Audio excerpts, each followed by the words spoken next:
కష్టానికి గుర్తింపు. Recognition for hard work.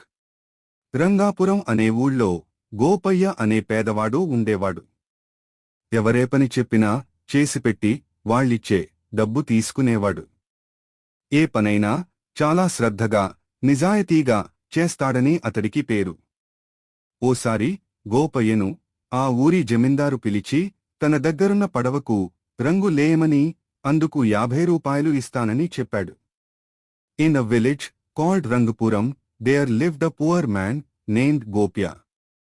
He would take on any work offered to him and accept the payment given, performing each task with great diligence and honesty. One day, the landlord of the village called Gopya and asked him to paint his boat, offering 50 rupees for the job. గోపయ్యకు ఆ డబ్బు తక్కువని తెలిసినా పని పూర్తి చేయడానికి సిద్ధమై జమీందారు ఇచ్చిన రంగుల్ని తీసుకుని పడవ దగ్గరకు వెళ్ళాడు. అయితే రంగులు వేసేందుకు పడవలోకి ఎక్కితే దాని మధ్యలో ఓ రంధ్రం కనిపించింది. Although Gopya knew this amount was insufficient, he agreed to complete the work, took the paint provided by the landlord, and went to the boat. Upon inspecting the boat, Gopya noticed a hole in the middle. దాన్ని పూడ్చకుండా రంగులేయడం వల్ల ఉపయోగం లేదనుకున్న గోపయ్య ముందు దాన్ని పూడ్చేందుకు ప్రయత్నించాడు. సాయంత్రానికి పని పూర్తి అయింది. జమీందారు మర్నాడు వస్తే డబ్బులిస్తానని చెప్పి గోపయ్యను పంపించేశాడు. He realized that painting the boat without fixing the hole would be pointless. So, he first tried to repair the hole before proceeding with the painting. By evening, he had completed the job.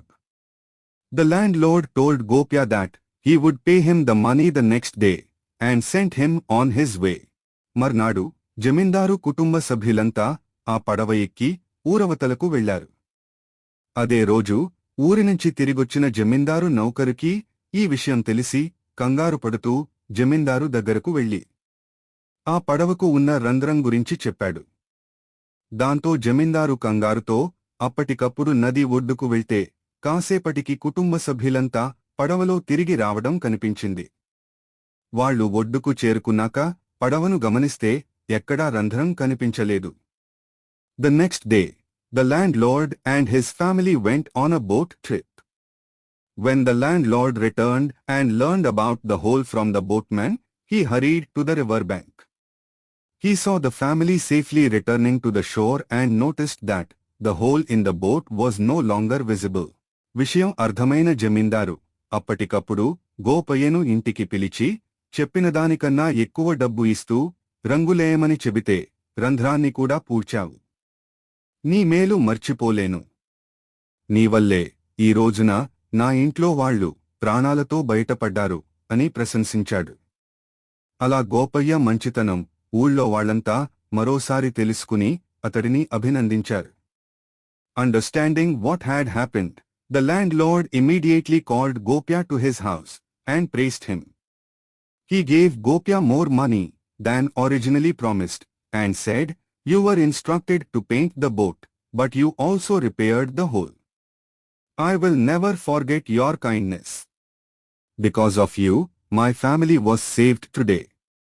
The villagers recognized Gopya's goodness once again and congratulated him for his honesty and care.